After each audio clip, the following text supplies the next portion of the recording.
Assalamualaikum warahmatullahi wabarakatuh. Sahabat Bening Hati dimanapun Anda berada, berjumpa kembali dengan saya Pak Purwo. Pada kali ini kesempatan siang hari ini, alhamdulillah saya berada di kompleks makam Ratu Malang di Gunung Kelir atau Gunung Sentono itu. Itu barusan saya berada di makam beliau di Dalang Panjang Mas. Nah, tentang siapa beliau?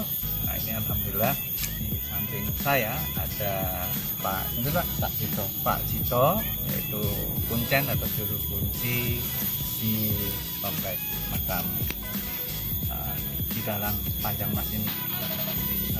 Pak Cito, mohon bisa Bisa. tentang sejarah beliau ini, siapa beliau, kemudian apa dalam sejarah di Yogyakarta ini seperti apa ada. Dalang Panjang Mas yaitu dalang pertama Mataram di waktu Soekarno. Dia punya istri namanya Ratu Malang, tapi dia direbut sama anak Tuhan. Lalu semua dalang Panjang Mas dan semua krunya dibunuh karena mau merebut istrinya yang namanya Ratu Malang. Oh, jadi kompleks ini sesungguhnya ini kan untuk Ratu Malangnya. Ada.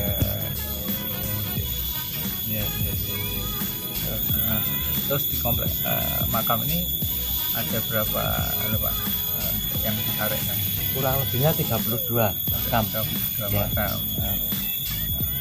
Ada. Termasuk Raja Amangkurat itu juga di sini atau? Amangkurat ada di Tegalarum. Oh ya, Tegalarum. Ya. Ini Ini seorang dalang pertama murid Sunan Kalijogo.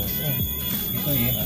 Ini dalangnya syiar agama. Jadi melalui dakwahnya melalui wayang. Itu murid langsung daripada Sunan Kalijogo.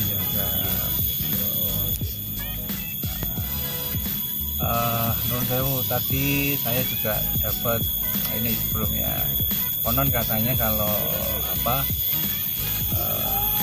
ini dalang-dalang sekarang, dalang-dalang inilah ya, dalang-dalang itu konon katanya belum bisa dibilang afdol kalau enggak Belum ke sini. Apa betul itu? Ya, banyak semua dalang di sini semua. Dalang sama sindennya biasanya ke sini. Minta doa restu kepada Allah katanya sebagai pelanggan. Gitu. Hari-hari apa Pak yang ini banyak yang berziarah?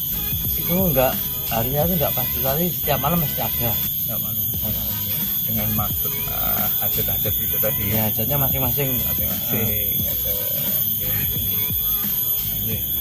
Sahabat Bening Hati, jadi kalau Anda sedang berwisata di Yogyakarta, jangan hanya sekedar di Malioboro, tetapi untuk mengenang sejarah sebagainya di sini Pak Purwo rekomendasikan untuk bisa berziarah ya. Kembali bahwasanya kita berziarah ke makam itu bukan berdoa meminta kepada yang dimakamkan, tetapi Kita mendoakan. Kita mendoakan, dan kemudian hajat kita itu kita tawasulkan ya. Kita minta perantara ya, tetap kepada Allah ya, tapi dengan kewaliannya, karomahnya dan sebagainya, insya Allah kita bisa lantarkan doa-doa kita itu. Ya, mudah-mudahan Anda semua bisa sekali lagi mencintai dan melestarikan budaya leluhur kita. Matur nuwun Pak Cito. Sami-sami. Mas Gani. Dadah. Dadah. Assalamualaikum warahmatullahi wabarakatuh. Ya, sahabat Bening Hati, sekarang barusan saya juga sudah berziarah di makam Ratu Malang ya. Beliau adalah istri dari Dalang Panjang Mas.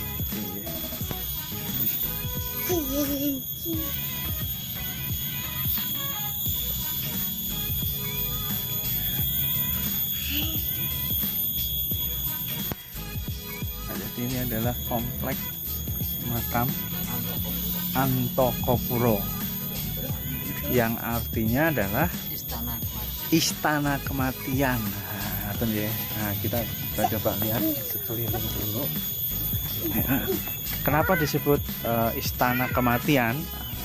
Apa tadi Pak? Astono? Antokopuro. Oh, Antokopuro, ya, Antokopuro. Nah, kayak namaku Anto. Ya. Nah, ini seluruh komplek. Ini tadi diceritakan oleh Pak Gito, ini seluruhnya adalah komplek para wiyogo, ya, para wiyogo yang saat itu Dalang Panjangmas ini beserta dengan istrinya yang sinden itu apa Pak, ditanggap apa ya?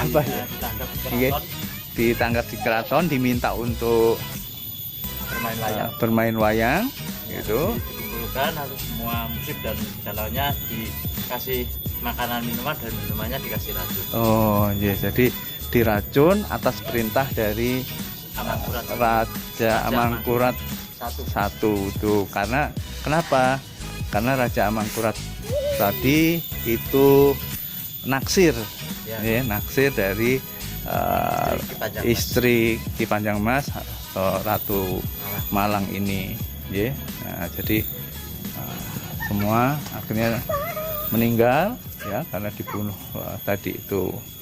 Nah, terus Pak Sira, ya, ada yang cerita bahwa tidak lama Ratu Malang ini dinikahi oleh Amangkurat. Iya. Dia tidak diangkat sebagai permaisuri raja. Oh, nggak tahu. Tapi beliau tidak mau dan dia memilih bunuh diri. Oh, iya. Jadi ya, padahal istilahnya dimuliakan, tapi karena cintanya dengan Ki Panjangmas, lalu Ratu Malang ini ya itu tadi mengambil jalan dengan membunuh diri, ya, maka mungkin dipanggil dengan Ratu Malang itu tadi. Ya.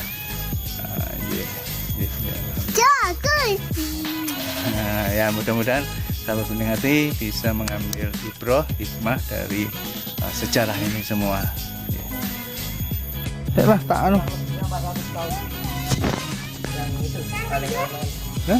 Yang di makamnya beliau tadi ya. Ini jenis anu toh? Kamboja nggih. Ditanam dari kapan, Pak? Tahun 1665. Abad 16. Nih, sahabat. Nah, okay. Nah, ini yang sudah mati tumbang. Okay.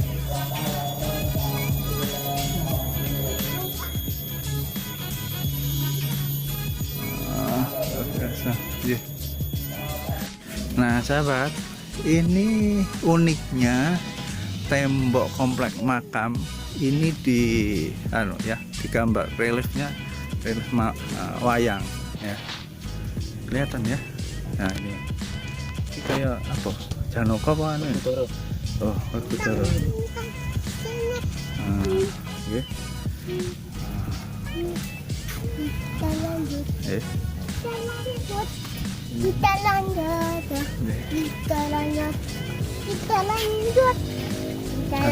Tembok ini tebalnya 1 meter 10 cm ya. Nah, namun karena ya bencana alam dan ini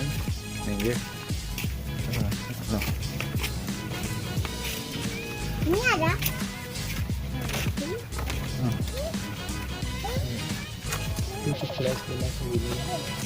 Anu nih ya, apa? Main wayang. Iya. Wayang.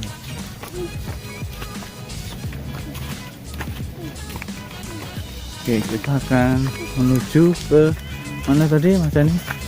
Sendang. Harusnya itu makamnya Ratu Malang. Oh, harusnya. Oh, alhamdulillah, paling hutan. Jadi alat wayang-wayangnya. Konon katanya ini adalah kotak wayang peninggalan dari si Panjang Mas tadi. Ya. Nah, kita masuk sekarang ke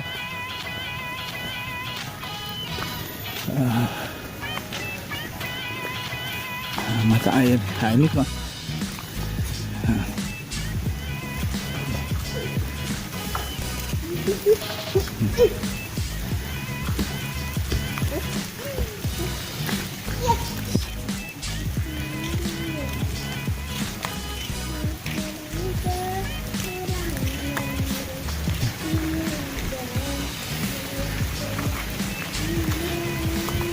Pak Sito, ini boleh diceritakan?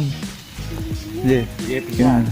Iya. Ini di Sunda ini dulunya mau buat makam Ratu Malang, Iya. tapi jenazah sampai sini akhirnya keluar tidak bisa kering sampai sekarang. Itu dulu Amang Kuat menunggu di sini 7 hari 7 malam tidak pulang ke keraton. Iya.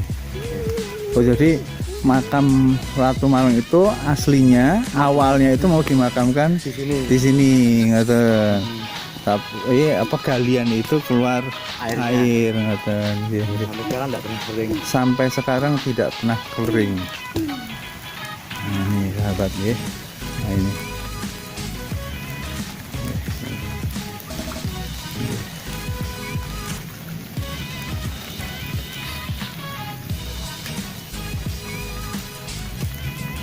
Bukan.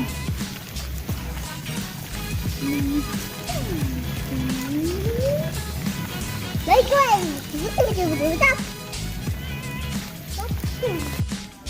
Kalau secara mitos Pak, kita secara mitos yang kemudian ya ziarah atau apa itu kenapa Pak?